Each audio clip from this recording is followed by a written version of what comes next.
My recovery. Mercifully, by the next morning, my breathing had rebounded to the point where the doctors felt comfortable releasing me from the coma. When I finally regained consciousness, I discovered that I had lost my ability to smell. As a test, a nurse asked me to blow my nose and sniff an apple juice box. My sense of smell returned, but, to everyone's surprise, the act of blowing my nose forced air through the fractures in my eye socket and pushed my left eye outward. My eyeball bulged out of the socket, held precariously in place by my eyelid and the optic nerve attaching my eye to my brain. The ophthalmologist said my eye would gradually slide back into place as the air seeped out, but it was hard to tell how long this would take.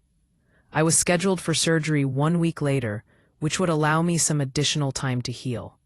I looked like I had been on the wrong end of a boxing match, but I was cleared to leave the hospital. I returned home with a broken nose, half a dozen facial fractures, and a bulging left eye. The following months were hard. It felt like everything in my life was on pause. I had double vision for weeks. I literally couldn't see straight. It took more than a month, but my eyeball did eventually return to its normal location.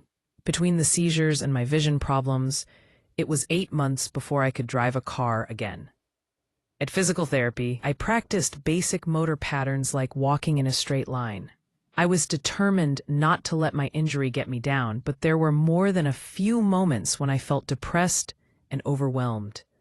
I became painfully aware of how far I had to go when I returned to the baseball field 1 year later. Baseball had always been a major part of my life.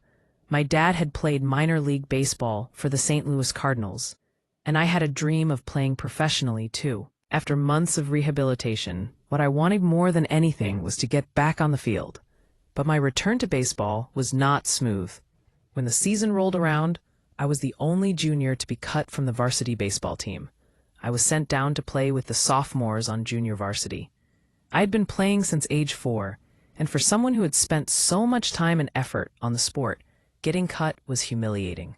I vividly remember the day it happened. I sat in my car and cried as I flipped through the radio, desperately searching for a song that would make me feel better.